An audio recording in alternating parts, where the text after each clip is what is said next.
heartless. How could you be so heartless? Assalamualaikum warahmatullahi wabarakatuh. Perkenalkan, nama saya Anindika Putri. Di sini saya akan memaparkan materi tentang sistem biner fenol air.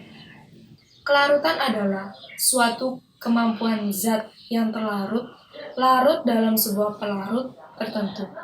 Pada umumnya, zat pelarut itu berupa zat murni maupun zat campuran, sedangkan zat yang terlarut bisa berupa gas, cairan, atau padatan. Timbal balik yaitu kelarutan dari suatu larutan yang bercampur dengan sebagian bila temperaturnya di bawah temperatur kritis. Jadi temperatur kritis itu batas atas di mana terjadinya pemisahan fase. Jika mencapai temperatur kritis, maka kelarutan dapat bercampur sempurna atau yang bisa disebut dengan homogen. Dan jika temperaturnya telah melewati temperatur kritis, maka sistem larutan tersebut akan kembali ke posisi atau kondisi di mana bercampurnya sebagian lagi. Jenis-jenis larutan. Ada dua macam larutan, yaitu pertama larutan homogen.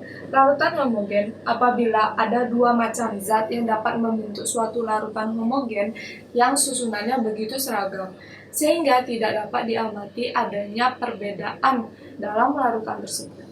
Larutan heterogen.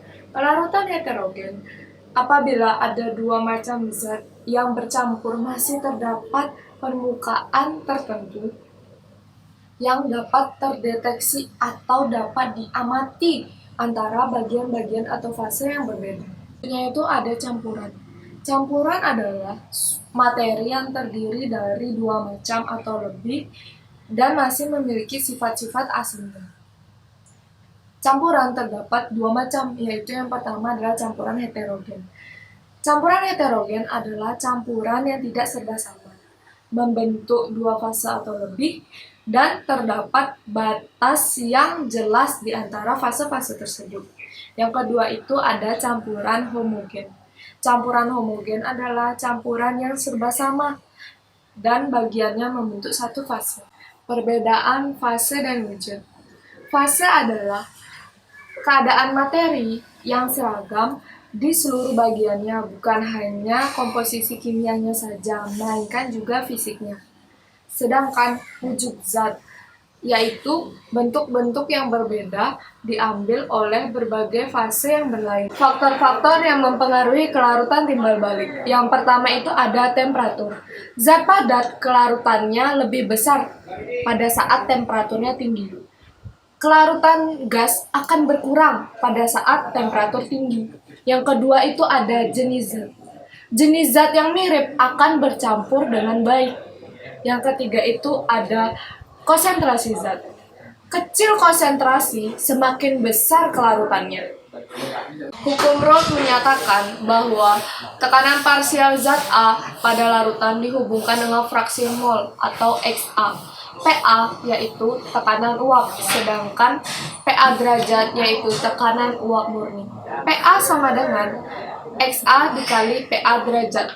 Larutan yang mengikuti dengan hukum ini disebut larutan ideal. Jenis sistem berdasarkan komponen. Yang pertama itu ada sistem fisik. Kumpulan elemen-elemen atau unsur-unsur yang berinteraksi satu sama lain secara fisik. Yang kedua itu ada sistem non-fisik. Sistem yang dibentuk akibat ide dan tidak dapat diidentifikasi secara nyata, tetapi dapat diuraikan elemen-elemennya. Temperatur kritis adalah batas atas temperatur di mana terjadinya pemisahan fase. Di atas temperatur batas atas, kedua komponen benar-benar tercampur. Dalam hal ini, pada temperatur rendah, kedua komponen lebih dapat campur karena komponen-komponen ini membentuk kompleks yang lemah. Pada temperatur lebih tinggi, kompleks itu terurai dan kedua komponen kurang dapat bercampur. Sistem biner fenol air. Jika komposisi campuran fenol air dilukiskan terhadap suhu akan diperoleh bentuk kurva sebagai berikut. L1 adalah fenol dalam air, L2 adalah air dalam fenol. XA adalah fraksi mol air, XF adalah fraksi mol fenol, XC yaitu mol fraksi komponen pada suhu kritis. Pada kurva ini terlihat bahwa yang mempengaruhi adalah suhu dan fraksi, di mana semakin tinggi suhu, kesetimbangan akan naik dengan sendirinya, sehingga mencapai titik kritis atau TC. Fraksinya juga akan bernilai kritis. Nah, jika di atas kesetimbangan, maka sistem satu fase atau jernih. Dan kalau di bawah garis, sistem dua fase atau keruh. Perbedaan campuran biner dengan campuran azeotrop. Campuran biner adalah campuran yang terdiri atas dua zat yang dapat bercampur. Tekanan uap totalnya merupakan penjumlahan dari kedua komponen tersebut, dan untuk larutan idealnya mengikuti hukum Raoult. Azeotrop merupakan suatu larutan biner yang bersifat non-ideal, sehingga campuran ini tidak mengikuti hukum Raoult. Jika tekanan total diubah, baik titik didih maupun komposisi azeotrop juga akan berubah. Azeotrop bukan merupakan senyawa pasti yang komposisinya konstan pada seluruh range temperatur dan tekanan, tetapi merupakan suatu campuran yang dihasilkan dari interaksi gaya intermolekuler dalam larutan. Aplikasi kelarutan timbal balik sistem biner fenol air. Kelarutan dapat diaplikasikan dalam pembuatan reaktor kimia dan pada proses pemisahannya dengan cara pengkristalan integral.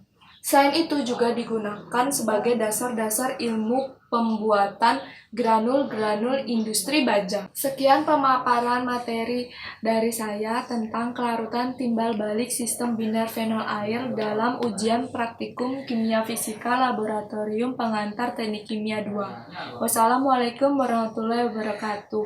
Terima kasih.